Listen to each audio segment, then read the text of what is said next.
Assalamu alaikum tagale to Allah julde rasulu sallallahu alaihi wasallam gote mon do way wonde no way wonde salinama jurama onon hebi an ko baya hawri di Piindi TV tawtebe der e bo leydi Sénégal kala tawtebe der johli juni baba dama hatenti tigi onon wonbe diaspora onon wonbe sous région min calmini min jurima min nyagi mo duwawo kono kadi min neldon duwawo adi biladi salade bur firturade on adi mun pirtani kono kadi on adi mo Piindi TV sif firtara arde adandon ko sifa kele gadane jande leydi Sénégal lawdon kewno yide Moussa nya wondude banum debbo walla bingel mum set nje hande no on janimo kono mon e jamma on jitum do ko boyra fatu barakallah en garti 3e numéro de la semaine alarba sapo jegom lewru février ena wayno quotidien le quotidien de Madiambal Diagne ko kayre tigi woni ko guddetirte na odo subaka be bi ko Macky sans langue de bois warti tigi al hali jaggol ben kunin kobe jamre men nan jeedi do jaggonobe toto Casamance wonnobe juude rebelaji ena wayno wiide horejo leydi maw tigi ren ganda ko leydi le leydi Sénégal ngam kaye o yatteten tagalla ko way jarde fofo wala men ko way fodde fofo o mo fondi hen din ko kongi makko kanko lam toro burgede ko amadum ko be garti odon na Bamba Fall maire mo Medina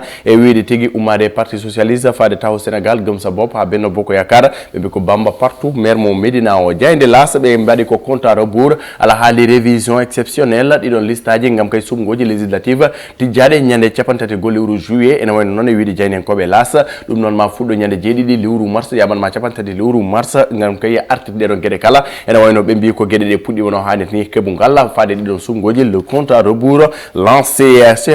Cheikhna Keita artiti ko odon film gonda tigi wargo didon policier ji jegomo wonno ko nyande sapo jegom lewru février 1994 holno dum worno holno yarno ko sabi dum non ene tawi der helo jegomo de don jaynde las les échos odo subaka be ngati koy Bamba Fall sagal tigi de widire président Macky Sall be jewtide ha odon no gonda tigi nomi mo jagordo wala mbiyen subi mo ministre conseiller ne wayno non hewbe non na jiran dum jam wala mbiyen nanirani kan jamma kono Bamba Fall jabi kambe kala be mbi ko Bamba asim tout écrasé vérité en wayno non o ko adi o yaamo yindire hore lindi Macky Sall o yindire o noddi Khalifa Sall o haalani dum ciaggal ngam kayo haalani dum odon al khali ciaggal dum non de o yalti yindire président Macky Sall noddi Bougane Gueye Dany o haalani dum o ko président ko biddo leydi o ko gendenki jiddo leydi ndi kono kayya ko neddo bello liggirade sanne ko liggey tan woni hakun mabbe kanen tawi der helo jobo nen jande les échos ciaggal dum be gatte cérémonie d'installation on nouveau maire mo Dakar jango tigi jogor wonde Barthélémy Diaz ganda kay ko invité président Macky Sall kono kayya e wiide kala coalition mo hokudum poste toto mairie de Dakar c'est le Sénégal qui gagne kana woni tawta kay der helo jomde don jayde Macky Sall ala e leydi odo sa tawta do son excellence kono kayya bele mawnel du délégation dum tigi woni ko namdi be don jayde en ko be les échos vox pop odo subaka be ngati ko ala hali on crise scolaire nganda tigi on grève jukuro kono kayya den jangde wonde tigi e kaya mbeya be mi ko la situation n'est pas encore trop alarmante e wayno fuddaki hulbinaake odo o fuddaki hulbinade odo saha so tawi non wadi fayde no fewi ene wayno kitale bendude dum tigi be do hulbinade burno hulbinade dum ko winon ko on inspecteur académique mo Guédiawaye Pikine on wite ko Ganna Sen kan gon taw natal jobo wala ben hello adabo de dona jayde gandoda tagi ko vox pop Maître Augustin Senghor maire mo Gorée ko président de la Fédération sénégalaise de football ce n'était pas très calme mais on l'a fait et ça a chauffé ene wayno non o arti ganda ko ngodo réunion gobe mbadi hanki ngudon batu to be kewdo non ciabono men man gartu en e kaburuji men na paadi ya le soleil national e datalla sak maro wonde bidon nebam e sabunde o hollide tigi ganda ko ƴesto golla dido no cioguli kala do der leydi Sénégal stabilité des prix des denrées en wayno non kanji kala koko ƴelliti maro koko beedi nebam sukara ha wondude sabunde foko beedi be mbi ko les options qui s'offrent à l'état ene wayno holno laamu ngu feccito e peeje ngam kay ustude didon prix kala dum ko namdal be mbadi kono kayya e peeje gonaade tigi dum woni ko addi jande le soleil Dakar Times et odo subaka Macron pour la construction du nouveau partenariat ene wayno non ciagalla tigi nganda hirani benunde be don me nganda ko sukabe leydi dunde Afrika jodde makko ngam kayya sirlundirde kom kay ko fate e bamtare Afrika ha woni ni nganda tigi ngaden mijoji mun e wiide Emmanuel Macron kalko tardini Afrique ko onon kalko tardini Afrique ko France ciagal dum non be mbi ko Macron ha joni ine tigi nganda ko jabbal kesal ngam tigi wawde yewtide suhabe kono kayya wawde tigi addude jabbal kesal ngam kay bamtare dunde Afrique jayde fitirma jande l'observateur ari tigi ko ganda ko dum ko hulbini découverte macabre à Cameroun ene wayno nonno ko gorko goto mo ganda tigi ko jeeyo kanye tawa tigi e ndera auto mumma ko dene kaba wala mbene en lowa e nder saka taw ken sere fitana mumma be mbi ko les premiers éléments de l'enquête ha joni ganda ko goto tigi won pawden jungo tumade e wargo odon no gorko dum woni ko tawte e nder ndedo na jayde tigi ganda ko Youssou ma jigenna kan ina buri yaaje nder jayde libération be mbi ko la barbarie à l'état pur ene wayno oɗon gorko wiyete kon Ndongo Gueye tawa tigi komo fiya piggal musgal ɓandu fof ene woni gagnande kono kayya ene haɓɓa juuɗe koyɗe ene lowa nder saguji ene seere fittano mumma ene wayno noon kanko Ndongo Gueye o yaka ñande 13 lewru février kono kayya tortira walla mbiyen ko piggal musgal woni ɓe ɓen pimo cettimo tigui ganda ko lowimo walla mbiyen nanimo e nder oɗon banquette arrière walla mbiyen siège uji gonɗi caggal oto makko ko toon tigui ɓe nannimo holko saabi goto e ganda ko clieneɓe makko goto eɓe ganda ɓe wiyatno kanŋe jagga yetto oɗon camma holko saabi tigui fawa junggo waɗa garde à vue ɗum noon ko namdal ene wayno infatigable travailleur ko gorko karallo ganduɗa tigui darnoɗo darde sembude kono kayya ko jinnoɗo leñol mum darniɗo leñol mum soutien de famille no mbawten wiide Ndongo Gueye laisse derrière lui une famille en état de grossesse et un enfant de bas âge o pi ko oɗon debbo cowiɗo kono kayya o pi ganduɗa ko oɗon ganduɗa kayya ko basmugel toho selle kono kay oɗon debbo makko oɗon sûreté urbaine ene tigui ganduɗa ko rewndi ɗeɗo gueɗe gem kay andude bundi hol wadɓe o musiba hol wadɓe oɗo tana hol yoɓiɓe fittano Ndongo Gueye oɗon mo ganduɗa tigui ko jeyannoɗo kanŋe tawane yoɓa fittano mum ne yoɓa ene woni nder oto mum koyɗe e juuɗe kala ne kaɓɓa kono kay ganduɗa ene oppi guel ɗon basmugel ene oppi kadi oɗon debbo ganduɗa ko cowiɗo Sénégal holto paɗen oɗo musiba waɗi ko ɗo e Dakar waɗi koto Cambérène ɗum woni ko tawte nder jande libération stade ɓe garti koye oɗon 8e de finale deuxiéme affiche ene wayno noon no ganduɗa tigui ko hande alarba oɗon no ganduɗa kay ko les Reds kuccodirte e oɗon équipe walla mbiyen club mo leydi Italie Inter Milan Lautaro ko hakkude mum Sadio Mané Mohamed Salah Sanchez ko kamɓe tigui jaggodirta hande kono ɓe mbi ko Bayern Munich ma wat tigui poccutal mum e hande o tigui les Citizens Manchester City Lapis Sporting bituji 5 e ndiga ko noon tigui ganduɗa kay caggal nde Paris Saint-Germain bismi les merengue to Parc des Princes ene wayno noon ɓe ndunkodiri no melawa caggal 90 minutes e koye nder oɗon temps additionnel Mbappé waɗi oɗon exploit naati nder oɗon défense waɗi percé kono kadi ƴetti oɗon ballon ɓe nder koyɗe Courtois Paris dañi but goto ɗum score final 1-0 ene wayno ko ɗum noon wonno tigui ngal ɗon pottalla bisma ngal walla mbiyen cabbanogal to Parc des Princes Paris Saint-Germain waɗi mené 1-0 ko ɗum noon tigui wonno pottide hanki e Sporting hakkude mum Manchester City pottide goɗɗe cabbade hande e oɗo kikkiɗa Ligue des Champions deuxiéme affiche oɗon 8e de finale ko ɗum wonno ko sifo e kele gadane jayde leydi Sénégal alandi no kewɗen wiide scandale walla révélation ɗum ko jayde libération ñande fof kala suba mo pinɗa aɗa nana wari aɗa nana hirsi aɗa nana gaañi aɗa nana wujji aɗa nana jam fima Sénégal pays de la teranga Sénégal dëkk mam mawɗo Sénégal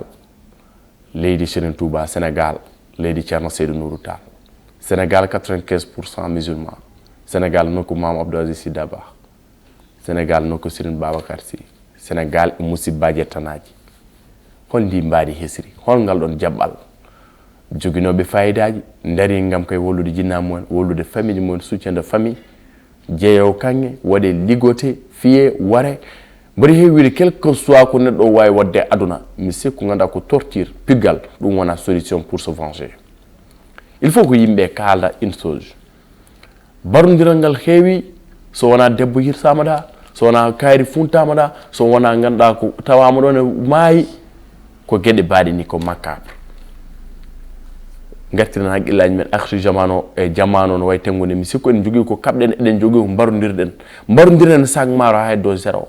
mbarodiren sac maro ha jara ujunere et c'est possible par ce que eɗen jogui leydi eɗen jogui ndiyam eɗen jogui to mbaɗɗen ɗum hande sa yimɓe ne goya maaro eɗen goya maaro seeri ɓeydima ƴellirima ken ndemani ɗum en mbawa remde nebam kono en mbawi remde maaro on banggue yalta ha laaɓa kono gueɗel gotel ne woodi Sénégal ko warodiri ko jam fima ko wujjama ko yittama ɗo hol mentalité mo jeunesse o jogui est ce que oɗo jeunesse janggo jaam o wawi joga leydi ndi hadde mbiya e président liggaki en mbaɗani ko enen o jeunesse woni ɗaniɓe président ne waɗa exploit mum nena rewi programme mum no hannirta ni BRT terre nena rewi ganduɗa ko jamñajo pôle urbain nena rewi gueɗe goɗɗe alay saago noon laamu wawa jogade foof enen ɓeeɗo poti darade kala biyaɗo hande yo rutto remuya wiya non non min mi diwi ɗon il faut mi yaa Europe e gueɗe mbaɗ noon pourquoi te c'est possible ganduɗa ko joomum waɗa réussir ɗo volonté o yo won ɗon so état wi aɗan dari wallere combien de jeunes mbaɗiri hande réussir e nder Afrique taw ko exploit mumen